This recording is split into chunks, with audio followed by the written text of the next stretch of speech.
In 1964, Granada Television brought together a group of 7-year-olds. When I grow up, I want to be an astronaut. We have followed their lives every 7 years. I don't want to keep still. It's life, you know. Don't wait for nobody. They talked about their dreams.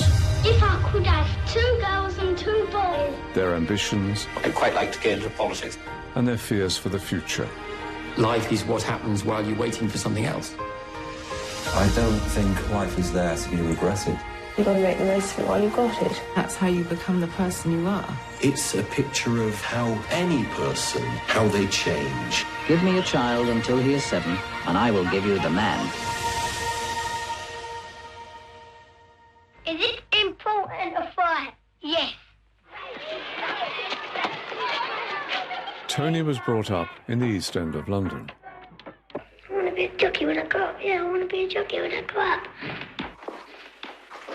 At 14, he was already an apprentice at Tommy Gosling's racing stable at Epsom. At 15, he'd left school. This is a photo finish when I rode at Newbury. I'm the one with the white cap. I was beating a length and a half a third and had a photo finish. Do you regret not making it? Well, I would have given my right arm at the time to become a jockey. But now, well, I wasn't good enough. My greatest fulfilment in life, when I rode at Kempton, in the same race as Lester Piggott. Proudest day of my life. What will you do if you don't make it as a jockey? I don't know. If I knew I couldn't be one, I'd get out of the game. Wouldn't bother. And what do you think you would do then? Lower on taxes. At 21, he was on the Knowledge, and by 28, he owned his own cab. I'll give you this story which happened. The doorman called me up, and it was Buzz Aldrin, the spaceman. And we drove out the forecourt of the hotel, and a cab pulled up, and taxi driver said, "Can you get his autograph?" So I heard it and say, "Mr. Aldrin," I said, "can I have your autograph, please?" And the cabbie said, "No, I don't want his autograph. I want your autograph." And I couldn't believe it. I said, "You're joking, ain't you?" And to this day, I thought myself, you know, I'm more famous than Buzz Aldrin. He was the second man to land on the moon. At 42, Tony had left the East End and moved the family to Woodford in Essex. Well, I think we overspent about, a colossal amount. Thousands. At 49, they'd taken out a second mortgage on the London house and put the money into a holiday home in Spain. So it's 7 years since we did this. It's flown by, Michael, just gone. What's life been like since we did 56 Up? Well, when we had our last interview, if you remember, I was in Spain and I was looking for a business to sort of set up. From here, there's going to be all commercial units here. My intentions would be to turn one of these units into a sports bar. Did you have financial difficulties? There was no money out there. All the businesses started to close. Aldi had come along and built a brand new supermarket there. So all my aspiration and dreams went out the window. And people kept coming back from their dream, also evaporated, and they come back. So my wife and I, we decided to pack up and come back and sell our house and consolidate all our finances. I wished I was still there, and I wished it was a vibrant city, which I could have had an input in, because I would have loved to have maintained my property out there. It was a dream come true from a boy in the buildings. You must understand. I'm only a cabbie. Have you got a girlfriend? Nope. Would you like to have a girlfriend? Nope. You understand 4 Fs? Find them, feed them, and forget them. With the other F, I'll let you use your own discrimination. I mean, this one, I tried to do the 3 Fs, but I couldn't forget her. And why did you fall in love with him? Don't know. I don't know how. I don't know. You put up with me for so long. I don't know. Sometimes I don't know how I stand him.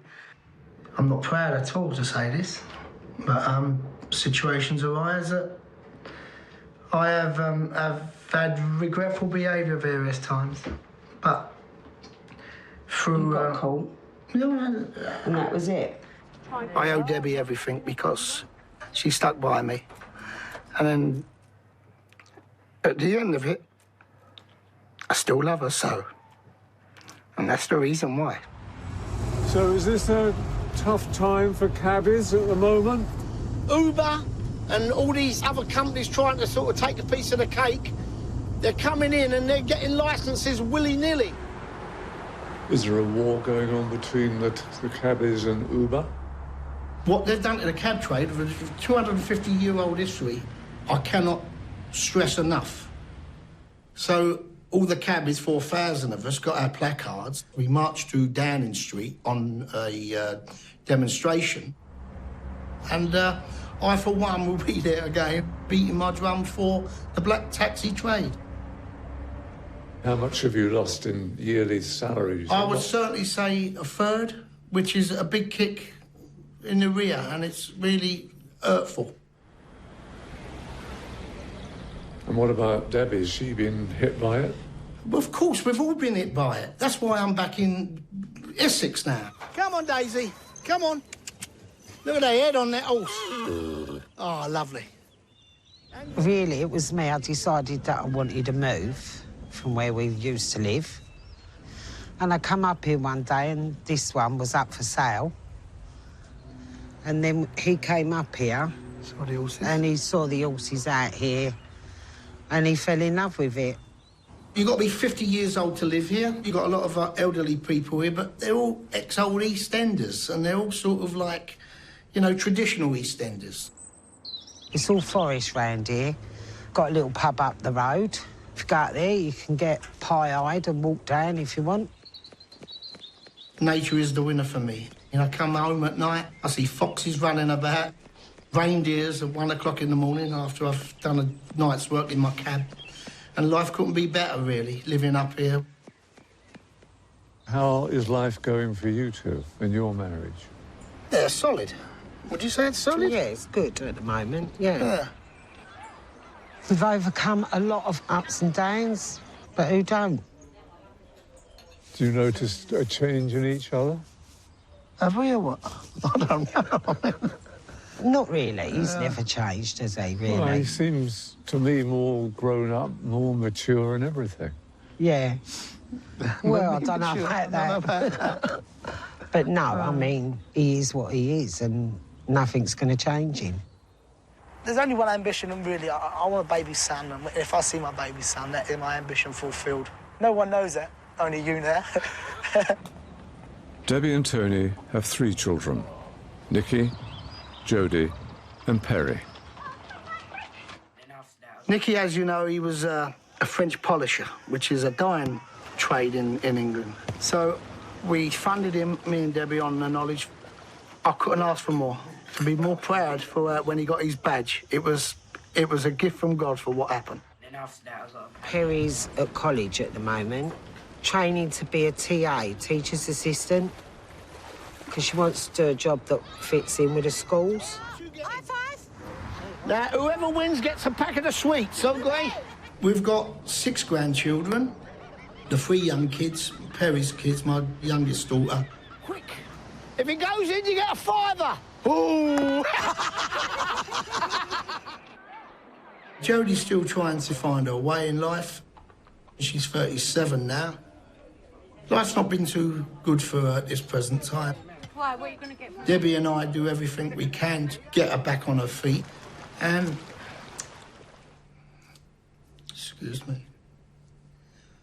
When you visually see it happening, you can see the change in her attitude, you can see the change in her appearance. It's not a nice place to be, watching your daughter struggle. Jodie has a daughter, Tony. Debbie and I have brought her up solely. All I can say is she's turned out beautiful. We're very proud of Tony. She's had to overcome a lot in her life, but she's doing well. Do you know all the girls and all the kids are going? She works hard in the pub. She saves her own money. She's got her own independence. An old head on young shoulders, Michael. She's very, very efficient. I'm in 2 golf societies. And who are the guys you play with? Well, they're mostly publicans or taxi drivers, you know. We always end up, having a small bet. It's good. Great shot. Great shot. Right, 10 and a man, OK? No, Tone, no. Make it $5. You took our money last week. I don't know what straight to a Give tenner, us all a Tone. chance. Oh, lovely that's got shot. 460 on the metre, that has. So how's your health these days? I've got DVT, which is deep vein thrombosis. A condition from my family, from my brother, my sister. We've all been affected by DVT. And I'm on warfarin now for the rest of my life because I did have a pulmonary embolism, which I had a blockage and it went to my lung. If it would have gone to my brain or my heart, then I wouldn't be having this interview with you now. Nice one. That's it. I'm more health conscientious than I've ever been, really. And, Well, you ain't, because you eat a lot of chocolate. well, I accept that. That's fair enough. Well, but, that's I mean, not that's health conscious, is it? All right, I'll give you that one. But I don't smoke and I don't drink. And trust me, I exercise. And most of all, I don't do any... what do they call it? Yeah, all right. But that's machinery under there, too. I thought That's not mine. No, exactly.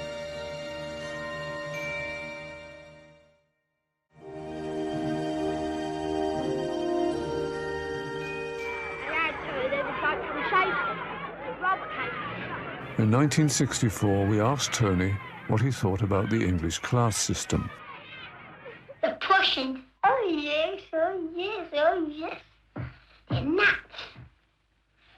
Just have to touch them. Have you all got to work for it?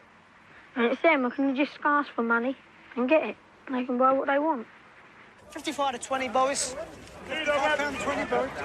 I'm one of the tailenders. You think, oh, the East End boy, and he ain't got no good education. All of a sudden, the East End boy's got a car, motorbike, and he goes to Spain every year. There's no education in this world. It's just one big rat race, and you've got to kill your man next to you to get in front of him. But at the end of the day, it's always them and us. And for me, it's still them and us. Obviously, if you come from with a silver spoon, you're going to get more attractive jobs and easier life and an easier success. But that don't mean they don't have to work for it. I feel that the economy will bust within 5 years because people like myself have been giving and giving all the time. We're paying. Now, someone's getting it at our expense. What's your thinking about Brexit? Brexit? Well, I was a leaver. I wanted to pass in my cab at the House of Commons and look up and think to myself, that's where we make the decisions, like Great Britain. And I thought myself, this is what I wanted. But then again, they've moved the goalposts. And even now, nearly 2 years down the line, I'm even getting second thoughts that we should have remained. I would never vote Tory again, and I've been a Tory vote for all my life. And probably I might even vote for the Greens. Do you have much to do with villains? I won't say I'm a villain myself. I don't go thieving or I don't do anybody any harm, fighting-wise. Does it worry you, possibility of becoming one of them? How can I become a villain? If it's not in you, if it's not born in you, you won't become one.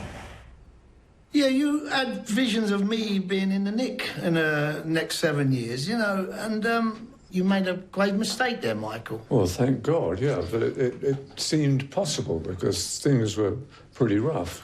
I was 21. I mean, everyone's allowed to be 21. 4.5 50s. If your father gambled, I'll try my luck, see what he does. I'd never had visions of me being anything else other than a good citizen. I mean, I am a cheeky chappy, and I'll accept that, and I'll promise that sometimes I push the barrier to the limits.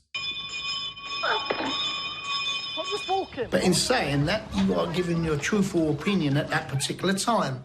And I've always worn my heart on the sleeve, and I like to think so, give you a credible, truthful, honest opinion what's going on in my life. I mean, that's the way I am. Tell me, son, what do you want to be a cab driver for, mate? All the holidays in Spain every year, but, son, it's hard work out here, Come mate. on, you're not reaching me yet. Not getting to No, me. you're not getting to me, all right? Now, be bigger. Dominate me, all right? Son. At 28, Tony was taking acting lessons. Now he supplements his income with occasional TV jobs. Oi! That's all I got on me. Mate, if I had a pound for every time I've heard that, I'd be a rich man. It's exciting times for me because I've got a part in a film and it's showing a premiere tonight. I've been struggling as a film extra in 1976 when I first started on The Sweeney. Last year was A Child in Time with Benedict Cumberbatch. Debbie's over there at the bar. She's a bit nervous about it. I mean, hopefully that I've come out with some credibility on the part, and most of all, I wanted to say to her, if she sees her husband up there rather than the character, then I know I haven't done my job. You fucking tell that Chinaman he'd be in there eating egg fried rice in a minute. What's the matter with you? It's called 90 Minutes, but the best thing about it was the cast and crew all become one big family, and it was a joy to go and work on Hackney Marshes, incidentally where I used to play football and referee, and it was like going home. Would everybody please sit round now? It's on with their work. I don't want to see any backs to me. Tony, do you hear as well? One of the things at the beginning of the programme is show me the child and I will show you the man. You look at me at 7 and you look at me even now at 63. There's no possible way that you can't say that's not him now and that's not him then. You got it right with me.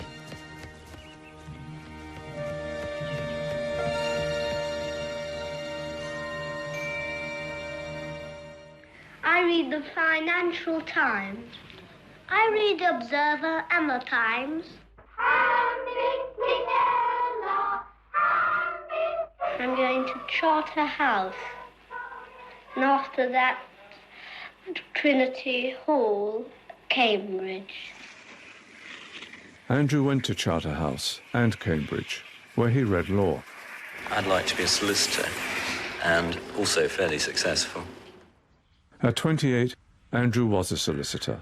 What do you think about girlfriends at your age? Tell me what you think. I've got one, but I don't think much of her. They're no longer just bores who won't play this or something, and you can begin to talk to them. I don't think I financially come from the same background. Andrew didn't go for a haughty Deb. He went for a good Yorkshire lass.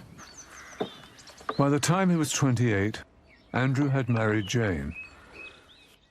Well, I suppose the most important thing that's happened is that we've had 2 children. One 5 years ago, Alexander, and then a couple of years later, Timothy. By 35, he'd become a partner in his law firm. Smile! And later he joined the legal department of a large British industrial company. A few years after, they were taken over by a German firm. So how are the other members of the family? Well, Alexander, who was going out with Philippa when we last met, got married about 3.5 years ago, and they're now both working and living in London. Timothy worked for a management consultancy in the IT area and then decided to specialise in IT, and he's gone to Birmingham University and he's reading computer science there. Andrew and Jane live in London, but they have a second home in the country. Well, we bought it about just when we got married. It was a 200-year-old barn that we bought in an auction, completely derelict, nothing in it at all except for manure. I remember the garden when you were like up to your eyeballs in weeds and stuff like that. Well, we moved in about 35 years ago and we've been working on it ever since, really. It's a never-ending job. I think the country has helped with him relaxing when he's had very intense periods of working. Don't you ever have any arguments or disagreements? Yes, of course we do. And how do you tend to sort them out? Jane is always right. If only. He's quite strong in his decisions, and I'm not.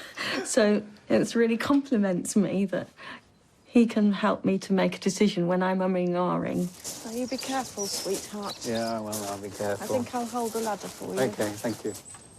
The latest thing we did, we went to Japan a few years ago and we saw some very nice Japanese gardens in Kyoto. And we decided that we'd have a go at doing something like that here as well. Most dangerous things I do, climb up that ladder. Work is pretty stressful, isn't it? Yeah, I'm pretty used to it now. I've been doing it for 40 years, so you get pretty used to it. But in fact, I'm retiring at the end of this year, which I'm looking forward to. let's go. Where are we going? We're going to... One of the reasons why I wanted to retire now is really because we're relatively young, to make the most of that time. We're in a bit of a sweet spot now, I think, in terms of going travelling and so on. Maybe in 5-10 years' time that won't be possible. Yes. And the worst thing is you hear about people who retire and then just drop dead. Looking back, I would have liked to have spent a bit more time with the family, rather than giving so much priority to work. When you're young and trying to make your career, it all seems terribly important to you to spend that extra few hours at the office. But in the scheme of things, it probably would have been better to, go to the school play or the sports day or whatever. I mean, my mother died 3 years ago, and that was quite sad to see her deteriorate. Make you realise, what's in store for you. And you can never be sure of leaving your children any worldly goods, but at least you can be sure that once you've given them a good education, that's something that no one can take away. Did you ever resent going to boarding school? I did go very young, and we did decide that we would not send our children to boarding school at such young an age. I think it's still an age when you really want to be the one who has the most influence on their lives, rather than them spending their lives with some third party who's going to influence them. The dream for us is that our children have a happy and fulfilling life. Do you think you have? Yeah, I think I've been very fortunate. But you worked for it? Yes, as they will have to. When I go home, I have tea. Then I practice my piano. One of the things about the theories is the idea that you see the man in the child. Is that true? Obviously at the age of 7, you're very much a product of your upbringing up to then. I can have quite strong feelings, but Jane's been quite a good influence on me over the years, so making me more mellow, including in my driving and that sort of thing. I mean, do you think there's any truth in the ideas behind the programme, that certain people have more options than others, and this is undesirable? We do have more options, and it is undesirable, but it's very difficult to correct. I think the class system itself is now based more on fame and what you've achieved in financial terms. Achievement is obviously more appropriate than what class you were born into. What's it actually been like being in the programme? I certainly don't look forward to it every 7 years, but because I don't have a particularly good memory, it's quite interesting for me to see what I was like when I was younger as well. I think we still all feel very nervous doing this, but I suppose as you get a bit older, you feel less inhibited. Maybe going back to what you were like when, not quite going back to what you were like when you were 7, but you've got less to lose, I guess.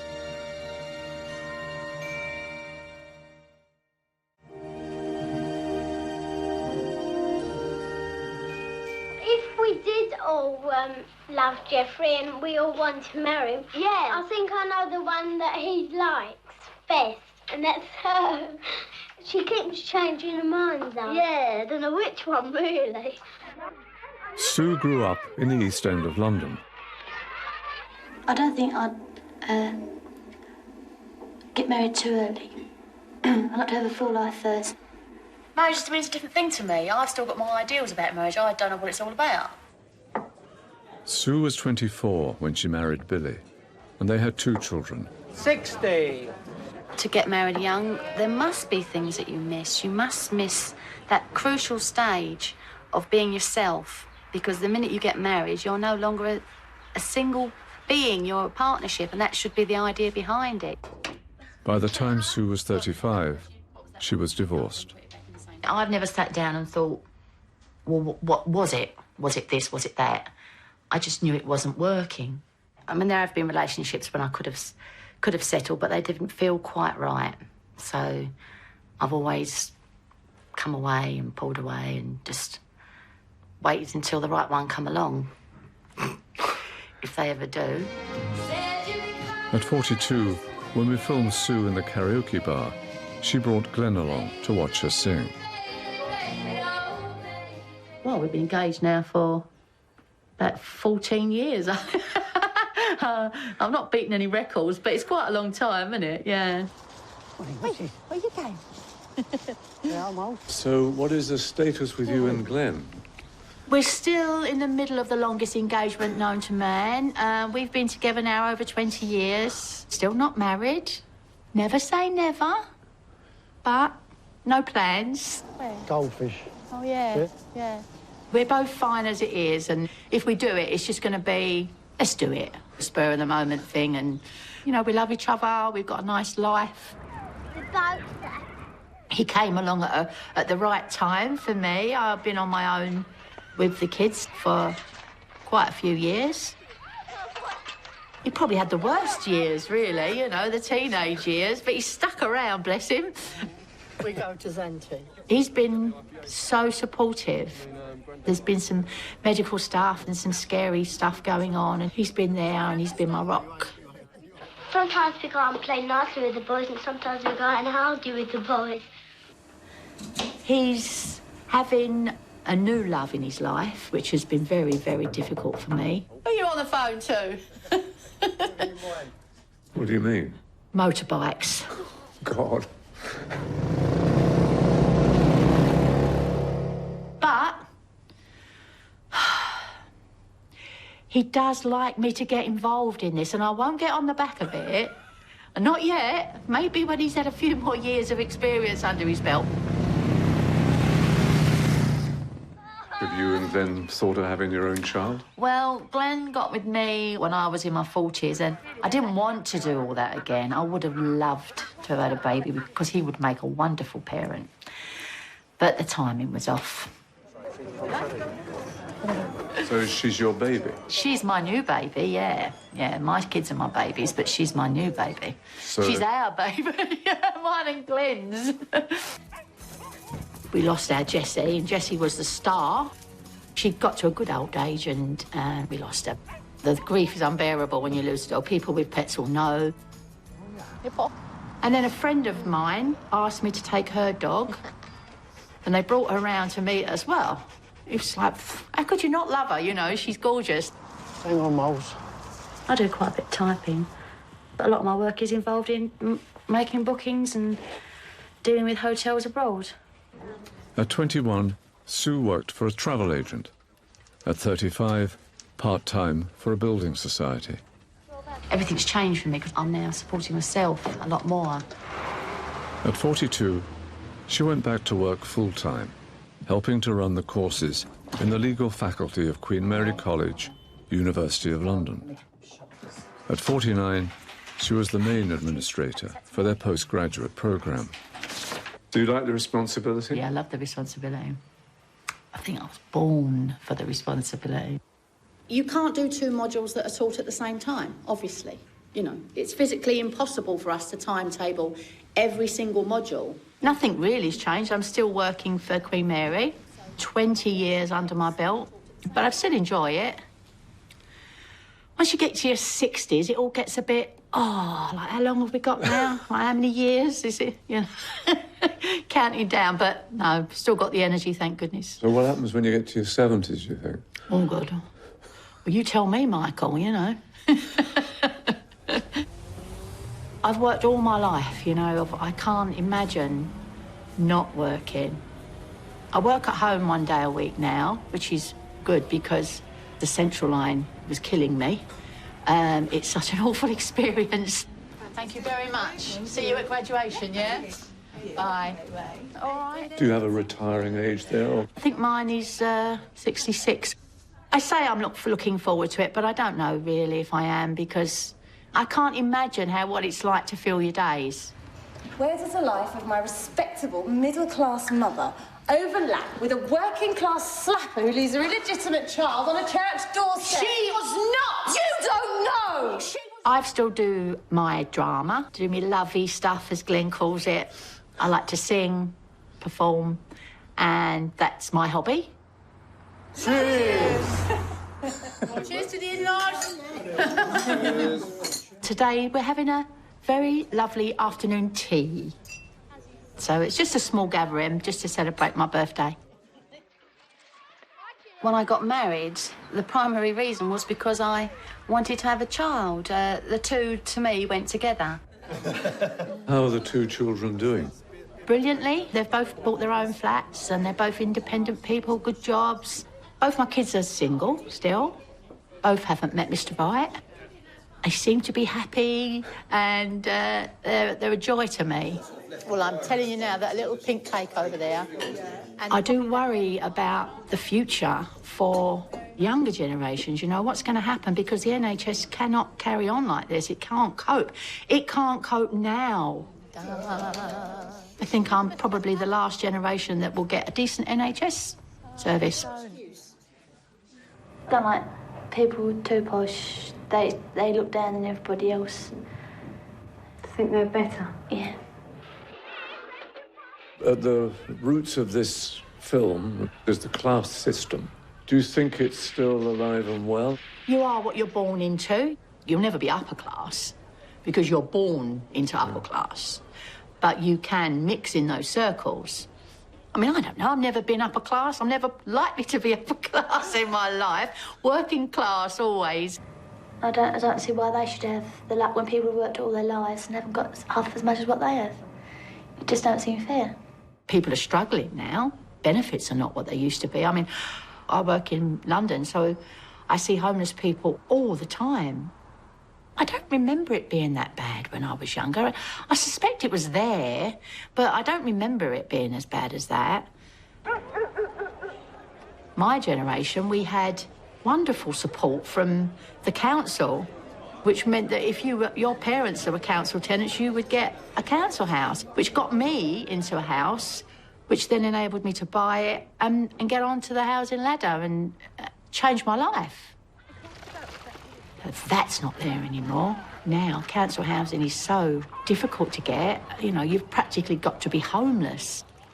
What would you do if you had lots of money? About, me, £2. Me. One of the premises of the film is, give me a child until you're 7 and I will show you the man.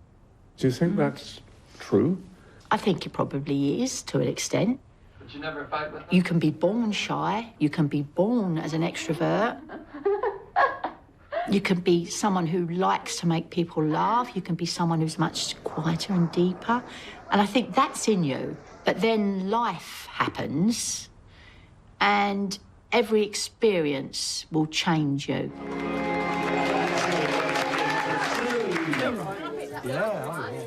My mum and dad, thank the Lord, are still with us and fighting, fit. Not fit, but fighting to be fit, you know. My mum's currently in hospital. I'm not sure how you pronounce it. I mean, I've lost family members, yeah, and everything's sad, but I can't say I've had a huge tragedy in my life yet, Michael. You know, we know what's coming. Smile, though your heart is aching. Smile. Do you think that these films have any value? Well, they have a value to me because it's a lifelong achievement to be part of this programme, you know? And I'm astounded sometimes by the people that I meet and they all know about this programme. They might not have watched all of it, but they'll have a memory from it. They pick up on things that I think affect them. The things we go through are what everyone's going through. Cheers!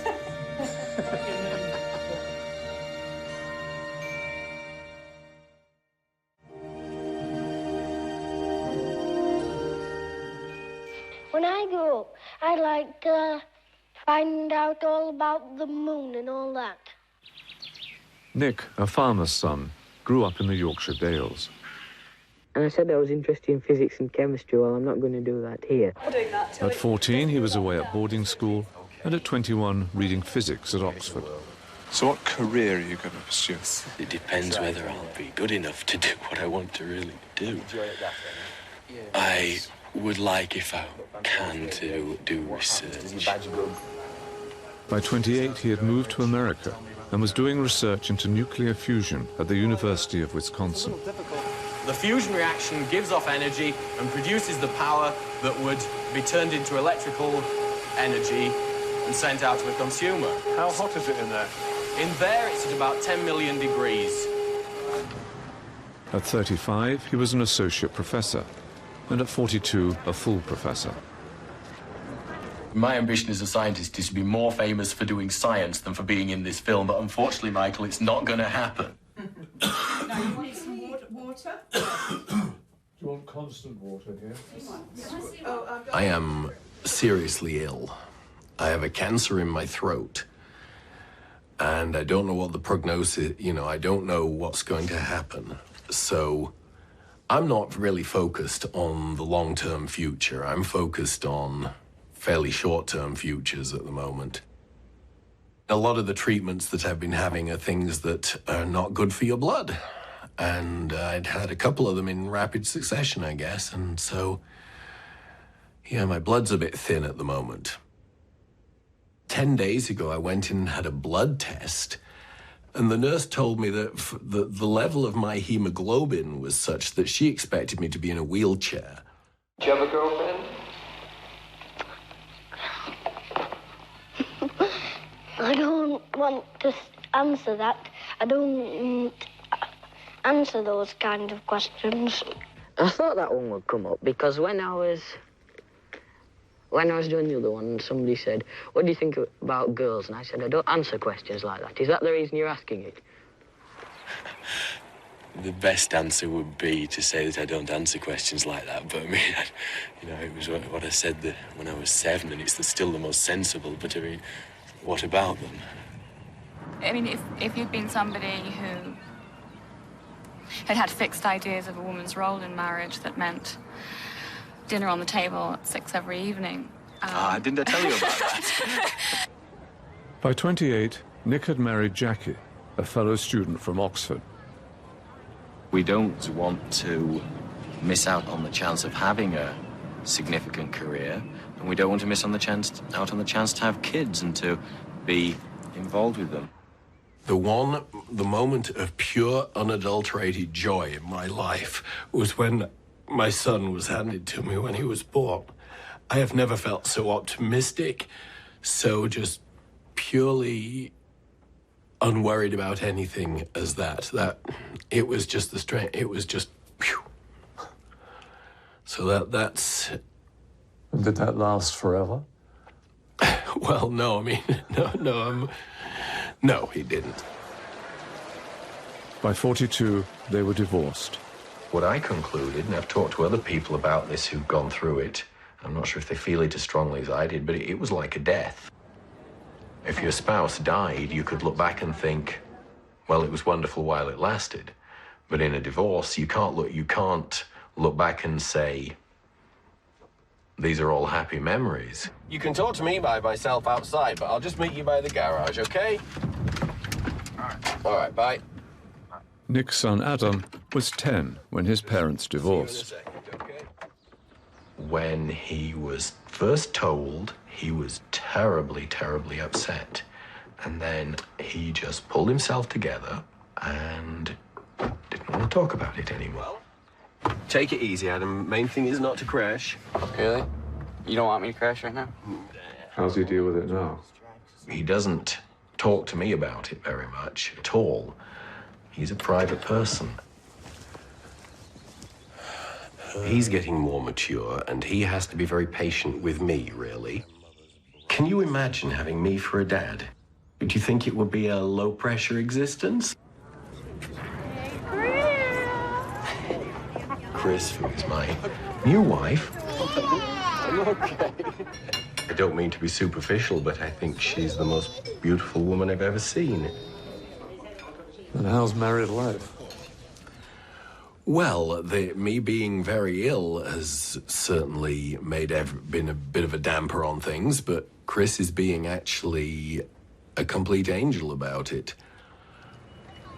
Over the years, Nick's research hit trouble, and by 42, he was forced to abandon it.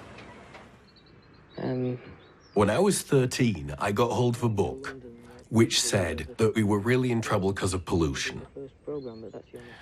And because of this, I went into this nuclear fusion thing. So I made some choices to start working in this field that handicapped me later. Because I still can't make it work. There were scientists in essentially the same organization I was in saying, you cannot build these things. So I had to pay attention. I had to try and do something different. So the area that I'm looking at is this times this. Put them at I don't know why I have a compulsion to teach, really. It was just always there in me. I just wanted to do it. I thought I'd be good at it. So I'm hoping that you will remember me being very stupid and going, ow, there's arrows. Are you still teaching? Yes. My students are wonderful. Yes, that's really impressive. I'm hanging in there as long as I can with them. Apparently he was a bit of a jerk. It's great to be around them. Unless they've got a cold and they're insisting on coughing on me. I try to get them not to cough on me, but it's a bit hard to deflect them. What attracts you about America? It's an exciting place to be. There's a lot going on. It's much easier to go out and get things done than in England. When you came here, was it a surprise to you? America was quite different than I would have expected. What do you make of Trump? Oh, gosh. I don't know how much of what he says is for effect and how much he believes. And that's the huge question in my mind.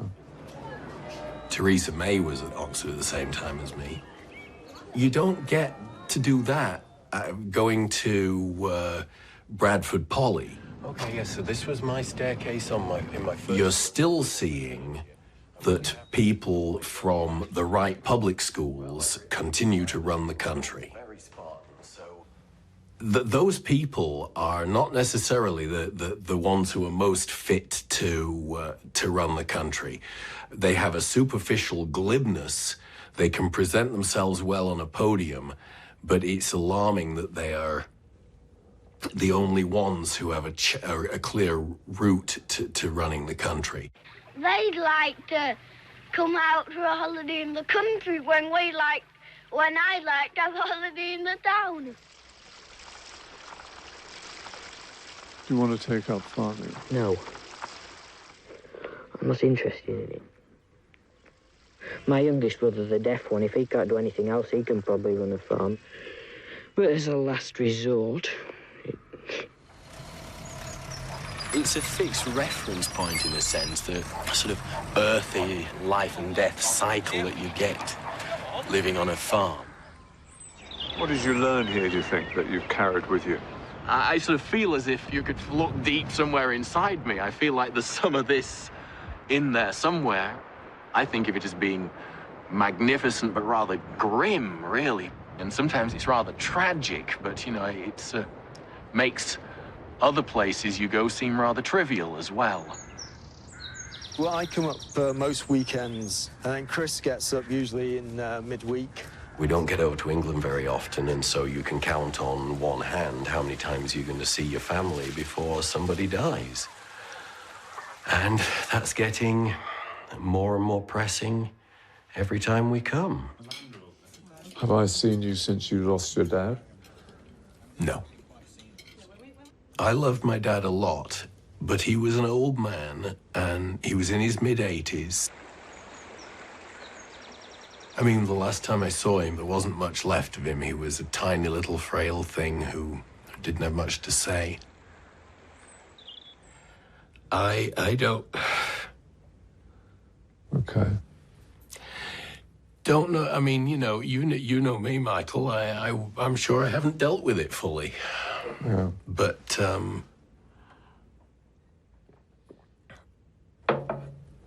yeah. But it's full of emotion, always.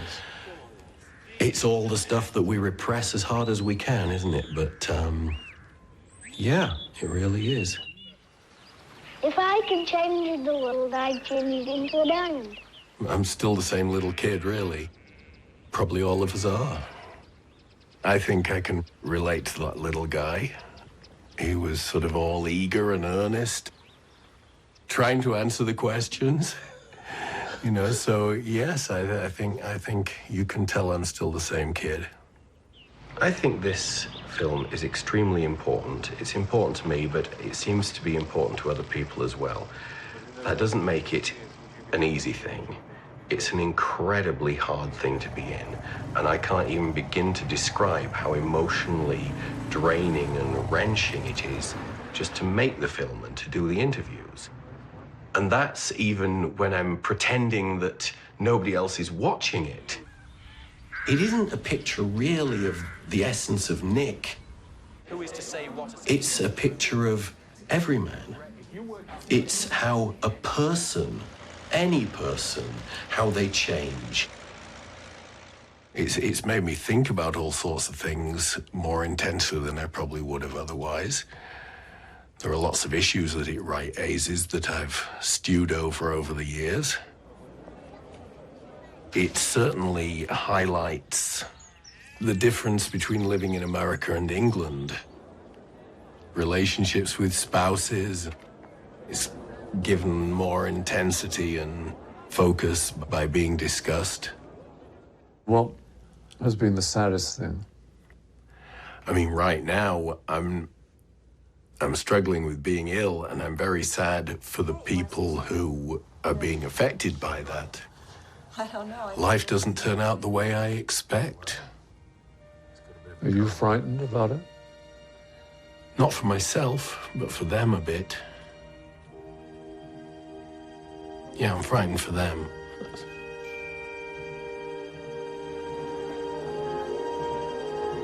And what about the other children? Where are they now? What are they doing? I would like to get married when I grow up. I don't think you want to go to university if you want to be an astronaut. I'm going to work in Woolworths. My heart's desire is to see my daddy.